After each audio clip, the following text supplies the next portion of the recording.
depois, o álcool, ele tem esse efeito, né? Ele deprime o teu sistema nervoso. E aí eu ficava, era muito pior. E muitas vezes sem lembrar o que eu tinha feito. Às vezes as pessoas me contavam, né? Você fez isso, meu Deus. Né? Enfim. E é isso, é ser adulta, né? Pra arcar com as consequências do que a gente faz por permissão nossa. Até que a espiritualidade me pediu pra parar de beber. Parar assim, não beba. Porque isso te atrapalha a nossa comunicação, porque você acaba sendo um canal sujo. E nós vamos ter que buscar outro canal, porque é mais fácil, né? No lugar de ficar te limpando o tempo todo. Até porque, gente, não era beber uma vez no mês, não. Era beber, tipo assim, no mínimo 2 vezes na semana. E assim, pra mim não tinha isso de beber sozinha, não. Bebi em casa mesmo, pra ficar louca. E eu trago isso pra vocês, assim, não com vergonha, não com raiva de mim. Até porque a gente tem que olhar, assim, os nossos processos como um aprendizado e acolher, né? Os nossos erros, porque nós somos humanos. Estranho é permanecer, né?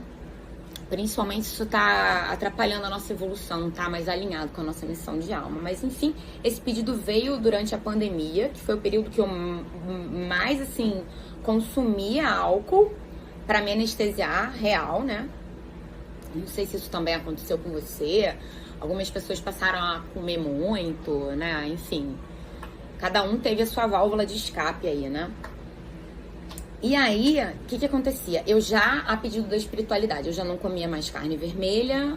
Eu tinha muito cuidado com quem eu trocava elétrons, energia sexual, porque a energia sexual é uma energia muito potente, uma energia criadora, uma energia de cura. Depois a gente vai falar especificamente sobre isso.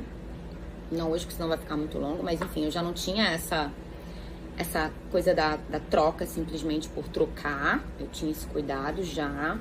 Então não tinha um consumo de álcool. Já estava policiando mais, né? Filtrando meus pensamentos. Já estava numa busca maior, num estudo. Mas ainda tinham, né? Assim, 2 que prejudicavam muito, né? O álcool e o cigarro. O álcool eu já consegui eliminar. Assim, foi bem difícil, até porque, difícil mesmo, porque a gente sempre diz que a gente tem o controle, né? A gente se ilude, assim, não, mas eu vou me controlar, vai ser só uma tacinha. Tipo, mãe, te amo. Só uma tacinha. E aí, nem sempre, né, a gente consegue se controlar. E aí eu comecei a perceber, não, eu não tenho controle de uma tacinha. Eu realmente, nesse momento, eu preciso entender que eu não posso. Porque isso tá me fazendo mal fisicamente, espiritualmente. E eu vou acabar me arrependendo muito. Muitas vezes, algumas atitudes não tem reparo, né? Não vou entrar em detalhes aqui, mas tive muitos livramentos. E sou realmente muito grata. Mas enfim. Então, olhar os nossos sabotadores, assim, o que tá me impedindo. Outra coisa, né? O álcool engorda muito. Então, acabava que eu ficava numa luta com a balança. Mas assim, olha o nível do ridículo. Eu não posso comer pão. Mas cerveja eu bebia pra caramba. Então, assim, não fazia muito sentido, sabe? Porque acaba sabotando mesmo em vários aspectos. E aí já não estava alinhado com o meu propósito de cuidar mais da minha saúde. E aí para isso ir pra academia, mesmo sem gostar, mas porque eu precisava, né, fazer algum movimento em prol da minha saúde e também da parte estética, né? Porque a gente precisa gostar do que a gente vê, né? Não é fazer pelo outro. É até bem diferente, né, do autocuidado. Inclusive, é um ponto importante. O autocuidado, ele é muito diferente da vaidade desmedida. A vaidade, ela é legítima. A vaidade, ela é incrível. Só que, como tudo na vida, tem 2 lados. Tem um lado positivo, né? E o lado negativo. O lado positivo eu sou vaidosa, então eu vou procurar cuidar de mim. Cuidar de mim por mim. pra minha saúde, pro meu bem-estar, pra eu me sentir bem. Eu estou chegando aos 40 anos, mas eu não preciso chegar aos 40 anos toda, né, caindo aos pedaços. Eu posso me cuidar. Hoje nós temos recursos que antigamente não existiam, então por que não, né, usar esses recursos para eu ficar bem, para eu conseguir chegar assim, no máximo que eu conseguir, sei lá, uns 90, tomara. Mas bem, sabe? Passando igual a Estelinha, adoro ela, passando meu batom e me amando, né? Do jeito que eu estou. E, enfim, então é importante a gente se olhar e se cuidar, mas sem aquela vaidade, né? Que aí já vai pro polo negativo, no sentido de eu passo a ficar refém disso aqui, né? Então, vou dar um exemplo. Ai, eu não tenho uma roupa nova, eu não vou sair. Isso nem é real, tá? Eu tô citando um exemplo. Eu só vou sair pra uma festa se eu tiver uma roupa nova. Então não vou. Eu só vou sair se, sei lá, se eu tiver com as unhas feitas. Tô dando exemplos femininos, né? Homens até me ajudem com exemplos, porque os homens também têm a questão da vaidade, né? Muito grande. Assim como as mulheres. E aí, quando ela passa a ser desmedida, por exemplo, em relação até a parte estética, né? Homens que fazem também procedimentos e vão ficando totalmente diferentes da versão original, né?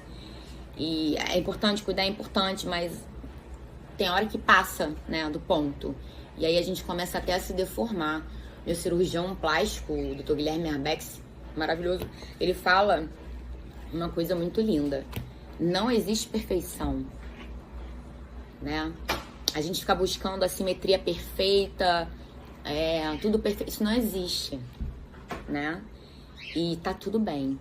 Isso, quando eu digo que isso não existe, é claro que existe, né? Não nesse plano aqui, né? O único ser perfeito que esteve aqui foi nosso Mestre Jesus. E isso, falando de maneira bem, bem ampla, assim, né? No sentido que eu conheço de perfeição, mas assim, buscar essa perfeição, né? Perfeição na carne, da pele perfeita, do cabelo perfeito, das unhas perfeitas, da roupa perfeita. E aí vai até pro materialismo, né? Pra algo muito desmedido. Isso realmente beira a arrogância. E aí eu lembrei até de uma palavra aqui que eu aprendi esses dias, desumilde. Quando você vai pra vaidade negativa, você é desumilde. Quando eu escutei essa palavra, o Heitor falou desumilde. Eu, na minha arrogância, disse assim, essa palavra não existe. Aí ele disse assim, existe sim, mãe. A fulana procurou no dicionário. Aí eu, né, como boa buscadora, na minha arrogância de eu sou professora, não existe, nunca ouvi, olha isso, nunca ouvi, não existe. Fui lá procurar e pra minha surpresa tava lá, desumilde, né, que é sinônimo de arrogante, de pessoa orgulhosa, né, vaidosa ao extremo. E eu, inclusive, naquele momento fui arrogante ao extremo quando eu disse que não existia. Você não pode falar daquilo que você não sabe, né? Então a gente tem que primeiro buscar. Foi uma grande lição, assim, a gente aprende muito com as crianças, por isso que eu amo crianças. E aí, vamos lá. Falando sobre esse autocuidado, né? Aonde entro eu, onde entra a minha felicidade, assim, o que eu preciso pra ser feliz, né? O que contempla a minha essência. Os gregos, e aí é muito importante a gente voltar, né? Ir lá no passado e beber nessa fonte dos grandes filósofos estudiosos que são espíritos evoluidíssimos que passaram por aqui e passam para nos ajudar a crescer intelectual e moralmente. E aí lá os gregos falam dessa sensação de eudaimonia, anotei aqui, que é justamente essa plenitude do ser, esse estado de plenitude que vem de si mesmo. Nossa, mas para eu ter uma plenitude que vem de mim mesmo, eu preciso primeiro me conhecer, né? E aprender a me bastar, não é isso? E aí eu vou ter essa sensação de tô feliz, tô plena. Aí Platão fala que essa sensação, essa plenitude vem do amor, a busca pelo amor, e que essa é uma busca constante. E aí esse amor, ele dá o nome de Eros. Eros, ele traz a busca pelo que não se tem. Gera um estado de busca contínua pela felicidade, o desejo pelo que falta. E aí entra a questão da nossa necessidade, muitas vezes, de aceitação, de querer validação do outro, né? E aí também tem a ver com vaidade, né? Eu sou tão vaidoso que eu só me sinto bem se o outro me validar. Porque eu também não sei me validar. A questão do pertencimento. Então, para pertencer, eu preciso fazer. Então, eu vou num churrasco, eu tenho que comer carne e beber cerveja. E dançar pagode, senão eu não vou ser aceita. Gente, dá pra ir num churrasco. Tá bom, você escuta o pagode. Não tem o que fazer, né? Não dá pra botar um fone. Ou então curte mesmo, se você gosta, não tem problema nenhum. Mas assim, não come carne, não precisa comer, né? E, pô, normalmente tem pão de alho. E não precisa beber cerveja. Pelo menos não com álcool. Você pode consumir, você pode levar a sua sem álcool, ou você pode beber água, ou você pode beber um refrigerante, você pode não beber nada. Enfim, mas essa nossa necessidade de pertencer, muitas vezes a gente até acaba fazendo. Eu já ouvi gente, inclusive, até em relação à bebida, falar assim que não gosta de beber, que acaba bebe socialmente, porque tipo, tô com a galera, então eu vou lá. Gente, que galera é essa?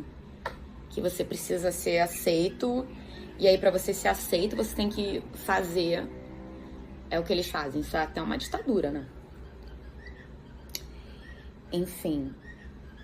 Então, essa busca, né, constante pelo amor do outro faz muitas vezes a gente não saber se posicionar e dizer não. Não saber dizer não pro outro. Primeiro a gente tem que aprender a dizer não pra gente, né? Olha, eu não vou, por exemplo, hoje dormir tarde, porque amanhã eu vou acordar cedo. Mas aí amanhã eu posso dormir a hora que eu quiser, porque eu não vou ter compromisso cedo no dia seguinte, aí tudo bem, eu tô dizendo não pra mim, mas a gente vive se enganando, né? Não, eu posso fazer o que eu quiser, amanhã é outro dia, sei lá, eu me entupo de café e vou dar conta, enfim. A gente tem que aprender a dizer não pra gente, assim, se avaliar e saber o que vai ser bom e ruim, e também dizer não pro outro. E se o outro, gente, aí agora, não querendo ser... Minha mãe até falou isso pra mim, que às vezes eu acabo sendo grosseira, mas não é intuito meu, né? Eu tenho uma característica, né, por ser leonina, de ser muito assertiva com as coisas que eu quero falar. Então, vamos lá, não me entenda mal, mas se o outro não gostar, esse é um problema do outro, não é um problema seu. Porque aí muitas vezes a gente, com medo de dizer não e de se posicionar, a gente faz pensando no outro e não pensa na gente. E aí o que acontece é que a gente, primeiro, você nunca vai agradar as pessoas 100%, isso não existe. Falando dele novamente, meu amor, nosso mestre Jesus não agradou. Os fariseus odiavam ele. Não só os fariseus, né? Mas enfim... Ele não agradou, pra que você vai ficar nessa busca de querer agradar todo mundo? E de se agradar também, tá? A gente tem que aprender a dizer não pra gente no intuito que eu não tenho que se agradar o tempo todo, tá? Vou dar um exemplo. Ai, amo chocolate, vou comer todo dia. Depende, né? Se for assim, se você consegue ter controle pra comer um pedacinho, ok. Agora, comer uma barra todo dia, isso é interessante, assim, pra minha saúde? Então, dizer não pro outro. E aí, o que o outro pensa é problema dele. E a gente tem que lidar com isso, no sentido de que, ok, eu não vou ser aceita por todos. As pessoas vão discordar, e que bom, né? Porque tá aí o nosso movimento de crescimento, nessa escuta ativa. Claro que eu não vou me... anular por causa do outro, mas essa troca ela é muito importante para o nosso crescimento. Mas saber dizer não, e aí o que é do outro é com o outro, né?